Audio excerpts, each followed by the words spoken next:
Hello, my name is Dr. Bridget Cole Williams, and this is Courage in Cannabis. So it's exciting to bring these amazing stories to you every week. We usually have our host, Candy Flores, but today we're having a special edition of this where we talk to our sponsors. So it's exciting to bring on one of our first sponsors to sign up as we were delving into book two. And our first sponsor, one of our first sponsors was Steve Hoffman from Compass Naturals. Hi, Steve. How are you today? Hello, Dr. Bridget. I'm great. How are you? Great. It's great to have you on here. Now, before we get started, I do want to make mention that we would not have book two if we did not have the great sponsors that got involved with us this year. And so I want to make mention, of course, of Compass Natural, but also Endovive Cannabis Center, Spender, Superbs, The Canamom Show, Believe 614 Network, Cannabis BPO, Columbus Botanical Depot, Daga Digital Marketing, and Hempbox, etc., as well as the Ohio Medical Marijuana Physicians Association. So grateful to be able to have them on board and to be able to create Volume 2, Courage in Cannabis, because of their support. But today, we are talking about you. So, Steve, it's great to have you on today. And you are the owner of Compass Natural. Share a little bit about what Compass Natural is and what you do. Well, first, thank you very much for inviting me to be a part of your podcast. It's a pleasure to chat with you. And if we can share any information that benefits your audience, it would be my pleasure and honor. Again, I'm grateful to be here. Compass Natural is a small but mighty boutique agency. We do kind of everything PR, public relations, media relations, marketing, communications, but we're dedicated to companies, mission-based companies, conscious product companies that serve the natural and organic products market, sustainable products, a new term called regenerative products that take a look at the way our food is produced agriculture wise. These kinds of products that you might see sold in a Whole Foods market or a natural grocers or an Earth Fair or in the natural product sets of your local Ralph's or King Super or Vons, or today, really most of these natural products are actually sold in conventional grocery stores of all things. Yeah. So, times are definitely evolving and changing when it comes to the natural food environment and as far as being able to get it out there to many different stores and exposure. So how's your business changed over time because of that change in exposure? Um, well, if I may back up just a little bit, I got into this industry actually being involved in food and agriculture and watching kind of industrial based chemical intensive agriculture and operation and thinking there might be a better way. I served as an agricultural extension agent in Pennsylvania. Before that, I was a Peace Corps volunteer working in agriculture in Central America. And Mhm. even some of the pesticides that were banned in the United States were still like made here and then exported and sold in other countries. And then crops would be grown there. And funny enough, a lot of them would be imported back into the US. A little bit of a loophole in that. But it just started making me realize that there might be a better way to produce our food, less based on toxic synthetic pesticides that I think are linked to a great extent to a lot of the carcinogenic chemicals in our environment, and actually also residues in our food. And I think through organic foods, we can actually minimize our dietary exposure to toxic pesticides. So this is a real passion project for you. Well, it's been my work for 40 years Mhm. plus, and I am not quite sure how I got here. I actually thought I was going to be a doctor before I got through college. And I don't know, somehow I took a left turn and ended up as a volunteer in the Peace Corps, which kind of changed my whole trajectory. I met some amazing people. I served in Honduras one of the poorest countries in our hemisphere.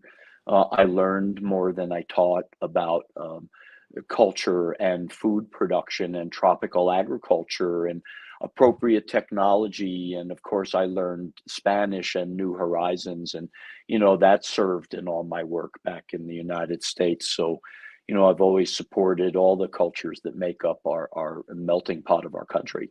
Absolutely, absolutely. And tell us how you got involved with Courage and Cannabis. Um, well, again, through my work in public relations, marketing, we create a lot of newsletters for brands, conscious brands that want to help, not only market their products but educate their consumers and their constituents about the benefits of, if they're trying to develop a sustainable supply chain, or they're committed to trying to find more sustainable packaging, or better ways of food production or fair trade, labor Mhm. relations. So these are stories that, these companies are committed to, that we help them share in the market, and that helps consumers that would rather vote with their dollars and support these brands. So it's natural and organic foods, it's dietary supplements, it's natural and herbal remedies, and natural botanicals, which have a very rich history in the health food industry and the natural foods industry. I mean, the whole vitamins and supplements and natural living section of any natural food store where you might go if you're looking for something to, help support your immunity, or help you, deal with stress, or, you might take a botanical tincture of maybe some Mhm. echinacea, or, some St. John's wort. Well, there's a connection to cannabis, CBD, cannabinoids. Mhm. And for me, I'm based in Colorado, which is a center of natural and organic products. It also happens to be, over the past 10 years, a center of hemp and CBD and cannabis production. Colorado has been on the vanguard of legalization efforts. So somehow I've been in a catbird seat of two industries converging. I've worked with the NOCO Hemp Expo over the past 10 years, and I served as editor of the Let's Talk Hemp newsletter, which goes out to industry leaders. So, we cover a lot what's going on in the hemp marketplace. And again, there are issues with FDA allowing the sale of CBD as a dietary supplement. However, having worked in dietary supplements and nutritional products for more than 40 years, and learning from mentors and company founders before me, this is certainly not the first time the FDA has um, been in a conflicting role with the dietary supplements industry, Mhm. trying to provide consumer access and freedom to choose and purchase um, dietary supplement and nutritional products, without them being termed as pharmaceuticals. Now, when you ever hear that term, the unregulated dietary supplement market, Right. that is propaganda. Yeah. Dietary supplements market is highly regulated I and that's operates within the regulatory framework very, very well, frankly. You can trust the label on dietary supplements, I'm here to tell you.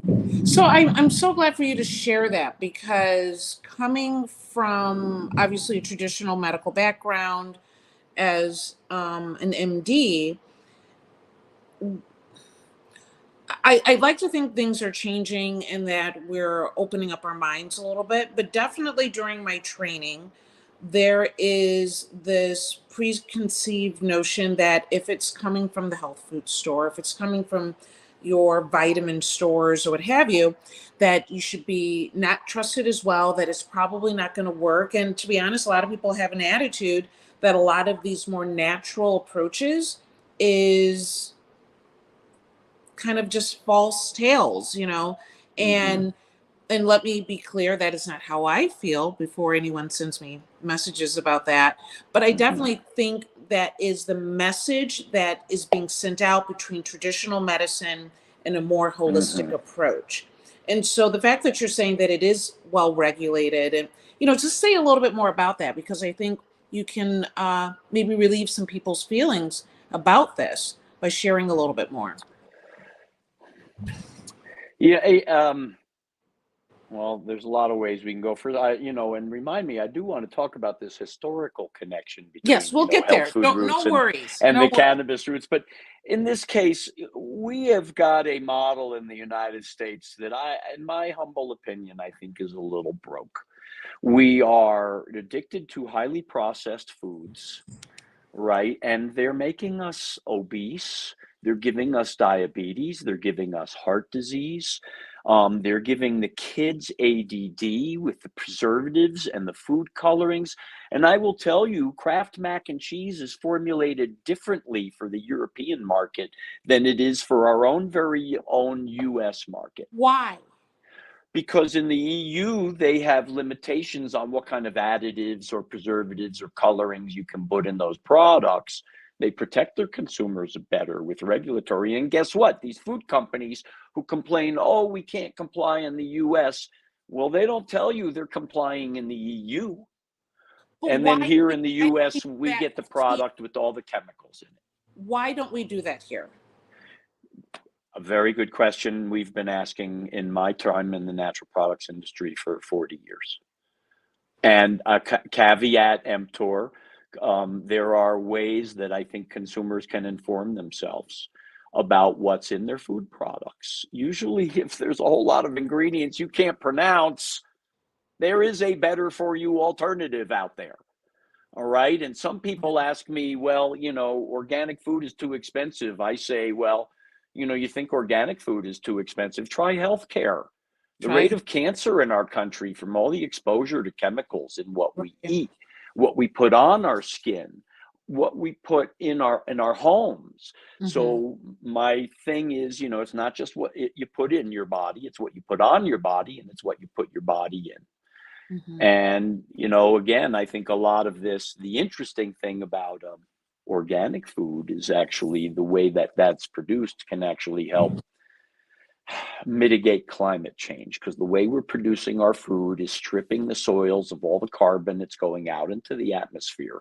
Organic food production actually stewards the soil, tries to put the carbon back in the soil because that creates rich, fertile ground in which to grow food that can defend itself better against pests and diseases. And you don't need those toxic synthetic pesticides.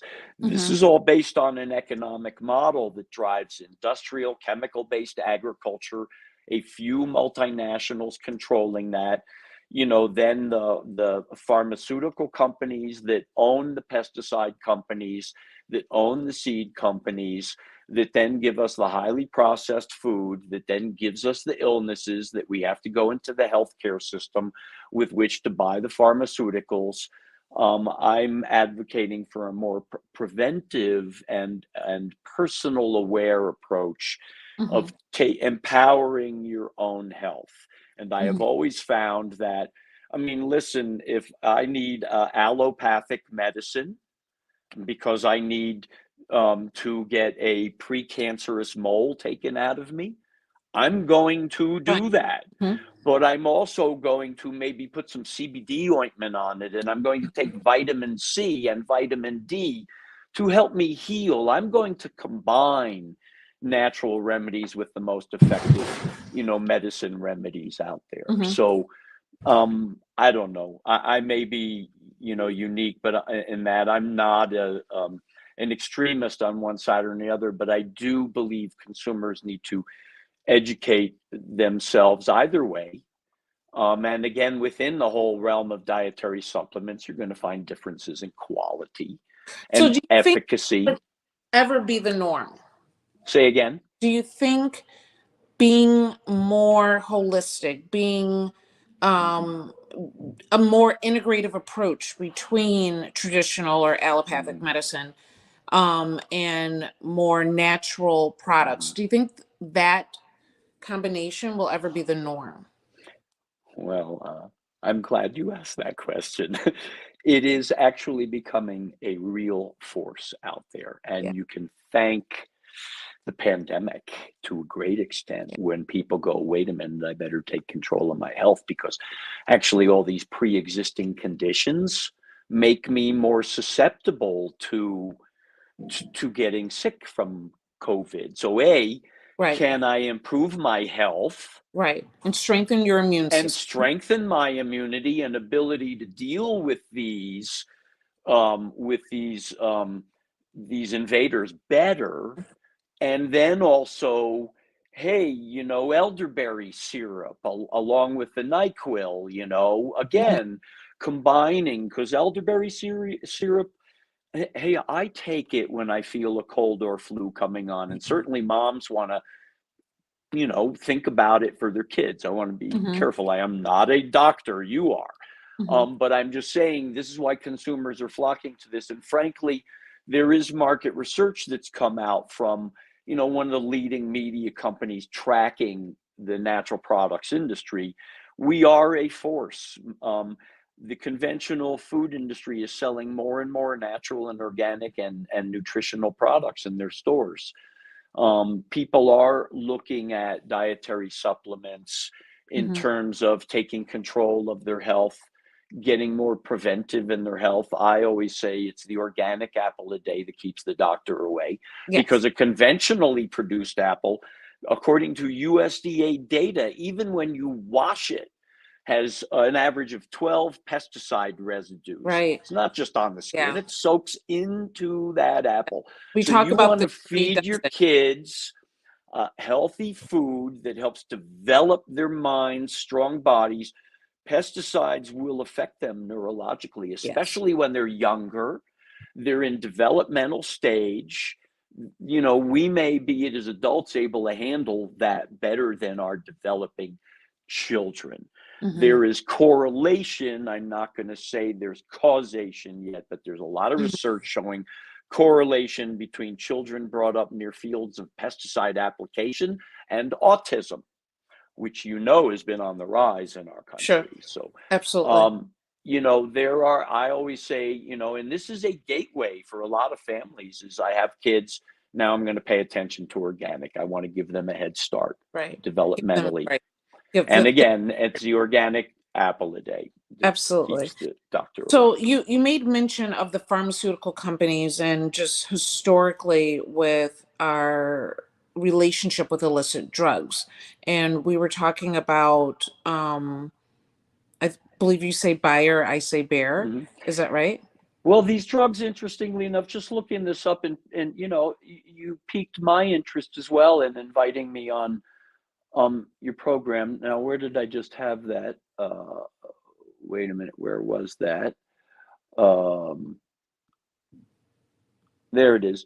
Um, the America has had more open attitudes toward these drugs as well in the past than they have today.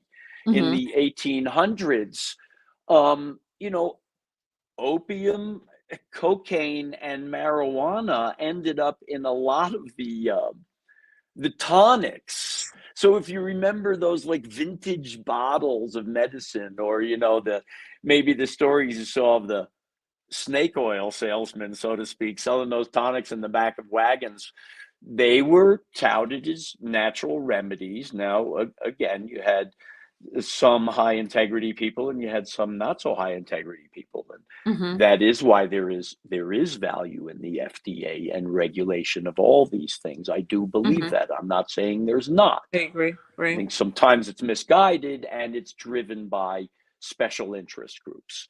However, you know um, marijuana and cannabis was in a lot of remedy products back in the Mhm. turn of the century, in the late 1800s, early 1900s. Mhm. It was not until like the 1920s and 30s that it became prohibited. Right. And there are many reasons. That's a whole other podcast discussion, right? Of maybe why. So it's then we saw it really always be there among um, um, Hispanic populations, the U.S., the black artists and musicians Mhm. that had a culture going. Then the hippies brought it in, and it was not allowed to be researched for its nutritional or medicinal or anything values for 80 years. And so this prohibition was imposed upon it. And now it's starting to open up again. And you're seeing, real research happen in perhaps the benefits of CBD, cannabinoids of all stripes. There's more than 150 of them in the cannabis plant, right? Um, and then also, you're even seeing this go on into perhaps the therapeutic value of psychedelics right now, which has really never been addressed. I mean, Right. mushrooms are having a heyday. Hmm. Now, there's where that bridges again into our work is, well, there's the whole MAPS thing with the psychedelic mushroom research, but there's also, one of the fastest growing products is host defense, and that's shiitake and reishi and lion's mane and all these mushrooms that help, that are a bit adaptogenic and support immunity. Hmm. And I take those kinds of medicinal mushrooms like daily immune boost from Yeah. host And I defense. love the fact that now that is an opportunity for people to hopefully great resources, be able to get that information out, which is a big part of what you do, and then to start making better decisions for themselves. I don't want people to feel distrustful of the our government, but I do want people to take on the responsibility for their own health, and that they Hmm. might need to do a little bit more work than what's on the shelves.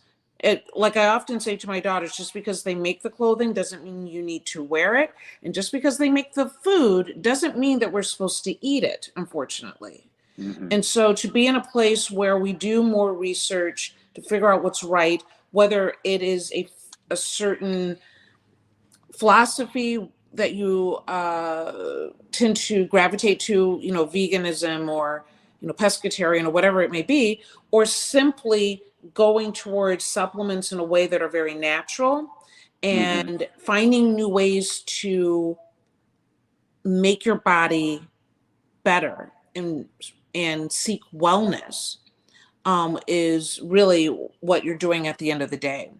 So let me ask you, at the after being involved with book two and seeing the work that we've done with Courage and Cannabis, what do you look for as far as, I hate to even say it out loud, but what do you hope to see next for Courage and Cannabis?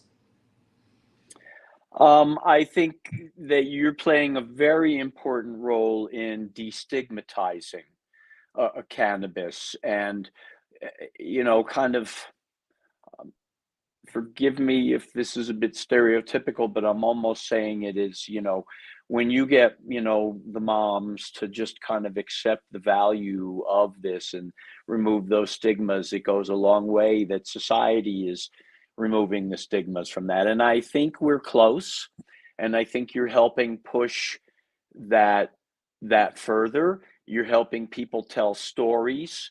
I think we need to continue to promote peer-reviewed research Mm-hmm. behind this. You're also playing a role in destigmatizing it among the healthcare community. And that's important too, because listen, 80 years of prohibition has left a bit of a residue with us.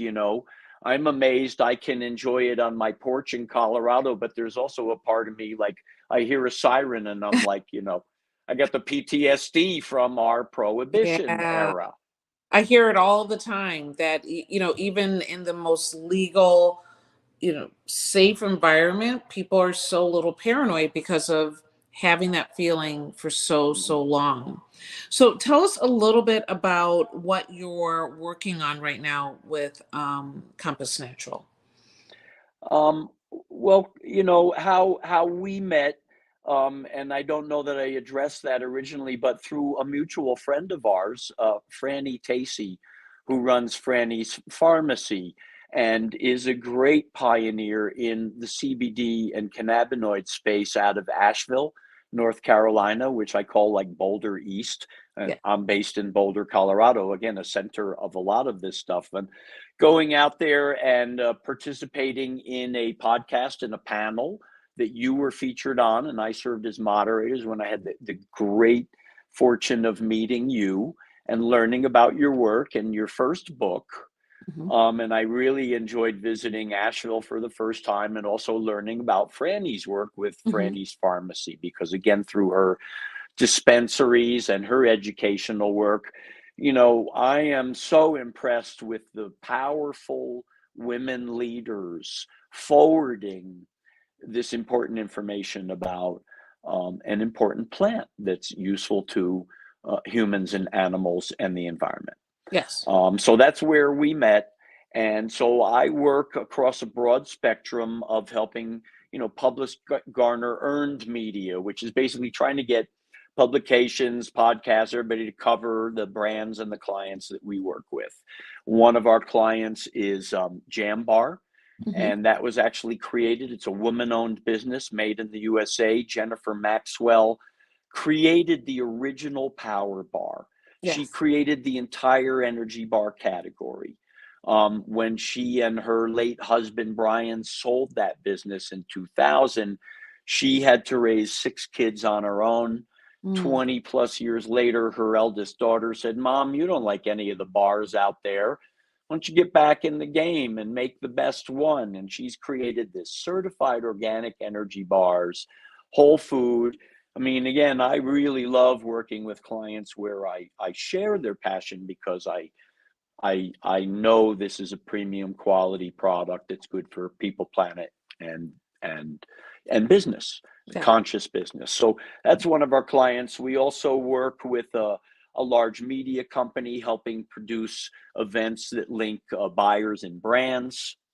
And so we do a lot of event marketing, conference planning. And we work with brands in dietary supplements, in organic and natural foods, a lot in regenerative agriculture. We've done work with, for example, the Rodale Institute, which is actually the Rodale family and their research work. I Hmm. don't know if people remember Organic Gardening Magazine or Prevention Magazine Hmm. or Men's Health or Women's Health, but that was Rodale Publishing. And their family really coined the term organic agriculture back in the early 1940s Hmm. in response to what they saw as the growing concern as to the use of toxic synthetic pesticides in industrial food production. Absolutely, absolutely. So I do want to make a point of this that in a do-it-yourself uh, society that we have now, I want you to really share with people the difference or why it's important if you're in business, growing a business, scaling your business, why it really is important to bring on a professional PR and marketing firm. Because I feel like in a social media world, people think, oh, that, I'll go viral with my one TikTok. And I know it's not like that, but I want you to Mhm. really share why it's important to go professional. Um, well, uh, I want to give good advice Okay. because it's different stages for different levels of your evolution of your company and your brand, right? When you're first starting out, of course, you have to wear all the hats. Hmm. We can help because, an agency like ours will hop in on a single project, and you might have something. We're opening a store. I need, a little bit of help around that in the grand opening, but I Hmm. can't afford this ongoing public relations retainer with someone. That may be of more value to a more established brand or a brand that's got backing that wants to create fast growing regional and national distribution, because you do want to get that buzz built among influencers, among the media. You want to get product reviews. You want to show that you're a player, you're up and coming. But I still do recommend a DIY approach to emerging brands. I mean, okay, for example, if you're like a hemp food company, let's go safe. You're going to develop like a hemp food protein drink, Hmm. um, that's high in omega, essential fatty acids, and high in, complete plant-based protein. Um, it's not rocket science to build a press release. I actually have a slide called the anatomy of the press release, right? One page. You can identify and build your own mailing list with your website. You sign up your consumers who sign up on your website, get your MailChimp set up, Communicate with people. Realize you're having a conversation. It's never one and done. You want to Right. have a conversation. It might be a mix of you've created an e-newsletter where you share a little bit of education and news, a little bit of a discount on the product. You mix so that somebody learns something, but they also will buy your product, right? Sure. And that's where we like to come from, informational, educational marketing Yeah. approach. But I think to a great extent, you identify, all right, I want to maybe identify my local newspapers. Let's get a little local business media. What's, the Toledo business report that comes out Yeah. monthly or weekly. It's an example. Here it's the Biz West, or also I want some of the trade magazines. So what Mhm. do I read? Because I'm a food business. Well, I'm getting that natural foods merchandiser. I'm getting supermarket news. Well, who are the heck are the editors? Let me get their email addresses. So it might be you write your own press release, okay, and you send it to 2 dozen journalists that you've identified. Well, you just DIY'd it. There you go. And Now, it's when you possible. grow and you want to get it off your desk, you Hmm. call Compass Natural because we've built a much bigger mailing list. We reach directly to a lot of industry constituents and buyers. We use a professional PR platform that costs thousands of dollars a year to subscribe to, where we're able to highly target journalists based on what they're covering. So, hey, who's written about hemp food? Who's written about protein smoothies, right? Going back to that example, we can target them. We can pitch those journalists to a greater extent. And that may come in handy to a company that's, got a little bit of some funding and is looking to Right. build out, Absolutely. or is established and needs to maintain ongoing relationships with influencers and media because, hey, you have to always generate excitement. You're introducing new products, you're hiring new people, you just brought a new professional athlete to endorse your brand. You got to be creating all that buzz kind of all the time.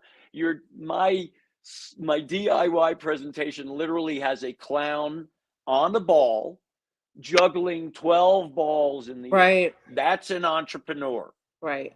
Absolutely. Hopefully not a clown though. Well, we are fools to do it, but Yeah. Yeah, but you exactly. never know, right? That's why we do. We're hopeful. Yes, we're hopeful. And we So, believe in ourselves and that's why we do it and we hope yeah, others believe in what we're doing. absolutely. So, with all that you've seen and experienced and helped with others, what is that one bit of advice, as far as as far as like this natural food or health kind of hopefully revolution that we're Mhm. in the midst of? What is that one bit of advice that you would recommend to someone as they're looking to maybe get out of the more industrial food realm? Mhm. Well, I will say there are, I mean, I think I don't know. I'm accidentally got into this back in the mid 80s, and I Hmm. realized that was early on in the growth of the marketplace. But the marketplace today, I mean, has vastly more opportunities. Now, how can you find those opportunities if you do want to make a leap? And, you know, uh, for people that want to have a career in this, and for brands that want to look at being authentic and maybe saying, hey, I have a choice between, this cheap industrial packaging or maybe this recycled packaging. Let me learn more about, what are the benefits of making that commitment? Can I use that in sharing my story? Maybe I decide to become a certified B Corp. I start drawing more of a mission based consumer that's going to vote with their dollars to support my brand. Um, you can take that leap that way. And there are resources. I would, at the top of my head, there's a group called the Naturally Network. It's national. I think it's naturallynetwork.com or .org. I don't know. You could look it up, but Google Naturally Network. Now, if you live in some other cities, and why this is important is it will plug you into kind of what's happening in entrepreneurialism in natural products because it's like a business association, but there's also like a jobs board with career opportunities. And then if you're in certain cities, there are also um, there are city naturally networks. So there's naturally Bay Area if you're in Northern California. There is naturally San Diego. And these are great places for people in these areas to just plug into that network, meet others. I think it's a very cheap membership. And then you get a great newsletter and you get job postings. Mm-hmm. And there's Naturally Boulder. I'm one of the founders of Naturally Boulder that helped catalyze all of this. So I'm Mm-hmm. very proud and honored to see this be a resource more nationwide. Naturally Austin, Naturally Chicago, Naturally New York. I'm not going to Google all of them for you. You can do that. Mm-hmm. You know, Yeah. I'm meaning listeners, but get connected with one of those naturally organizations. You will be glad you did, Very good. even just to subscribe to the newsletter, because you'll see what other companies are doing. There's pitch slams, these organizations host Mm-hmm. events. You'll get connected, just like what you're doing with your cannabis network. You connect so many people across the country, Dr. Bridget, with your work. So I'm just saying these are ways people can do this more on the, on the natural product side. What you'd see in a Whole Foods market or a Sprouts farmers market, not so much a dispensary side of things. Yes, absolutely. And you really do have to put yourself out there a little bit more, right? Don't you agree that if you've got to be willing to get out from the computer and network and meet people and at least connect with Mm-hmm. people on the computer, like not try to do everything alone and by yourself. Well, if you're extroverted, that's easy, yeah, but also just connect, subscribe to the newsletters. Yeah. Start reading and seeing what's going on. And Yes. if it strikes a chord, because I don't want to give just platitudes, but if it strikes a chord, then yeah, maybe take that next baby step of maybe reaching out even to that company. Like I follow these newsletters and I go, oh, look at what that brand is doing over there. And that's actually how I met Jambar. I read about them somewhere because I'm an avid reader. I follow this industry that I have a passion for. I want to be Mhm. educated about who's doing what. Somehow I stumbled on this article and I went, oh, she's the founder of Power Bar. Yeah. And I went, oh, she's doing music. She's doing organic. I'm a musician on the side. These are Right. passions of mine. So wouldn't you know, I wrote her a cold letter. I took a chance. A week later, she calls me back and we just aligned. That's So amazing. take the I didn't realize chance. that's how that happened. I mean, it's going to be no if you don't do it. You know it's going to be no if you don't do it. 100%. Or the other way to say that is you don't ask, you don't get. Absolutely. Well, Steve, it's so great to have you on here today. Thank you for being a sponsor for book two. If Thank people you, want Dr. to Bridget. read, It's my honor to help you get that word out. And then if people want to learn more, I write a blog. I focus on the business and market side of things, but I find that very interesting. And there's a lot of consumer information and all of that. If you are interested in healthy lifestyles and natural and organic products, go to compassnatural.com, like the north, south, east, west. so I have Compassnatural.com. compassnaturalmarketing.com. Is it That not? works too. Okay. All right. Very Both good. take you there. Yes. And yeah, you can drop me a line from there if you like. And again, thank you so much. And also for folks interested in the hemp market, I'll just give a pitch for my friend Morris Beagle and his work with the NOCO Hemp Expo. NOCO stands for Northern Colorado. This year it's being held April 11th through 13th in the incredible town of Estes Park, right at the gateway to Rocky Mountain National Park. Unbelievably beautiful place with the tallest mountains in Colorado surrounding you.